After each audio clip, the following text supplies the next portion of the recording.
So I can remember my first day of school, and I was pretty excited. I didn't know what to expect, but I remember my kindergarten teacher was Mrs. Johnson. And you know, your first few years of school, you don't really know what subjects you're going to excel in. But after a few years, I kind of figured out that I wasn't a math person or a science person, but I was pretty good in English and grammar, and I could find the adverbs and do punctuation. I don't know why God gave me a brain like that, but He did. And so I kind of excelled in that subject. But there was another part of English, and it was the English Lit part of that subject, and I wasn't really into literature. But when I think about literature, I think about this verse in Ephesians 2:10, and it's not going to make any sense to you at the beginning, but it's the verse where Paul writes it. He says, "For we are His workmanship, created in Christ Jesus for good works, that we should walk in them." And the reason I think about that is because it's that word workmanship. And that word translates beautiful poem.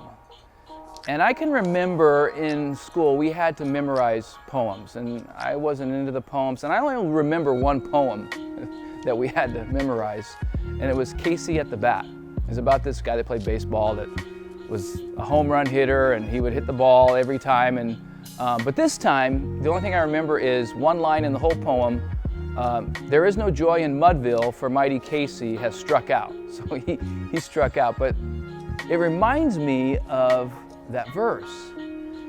And I think about that because God calls us His masterpiece, His work of art.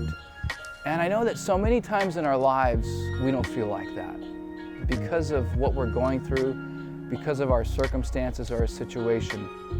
And I know sometimes when we just wake up, and I know when I get up in the morning and I look in the mirror, I definitely don't look like a masterpiece, let alone feel like God's work of art. But the picture I see is God, like that verse in Psalm 139,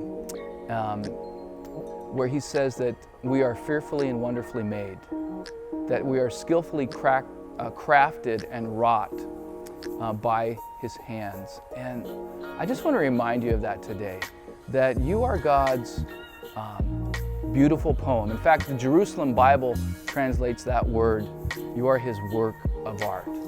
We don't always think of ourselves in that way, but wherever you are today, remember that you are God's masterpiece. You are His work of art.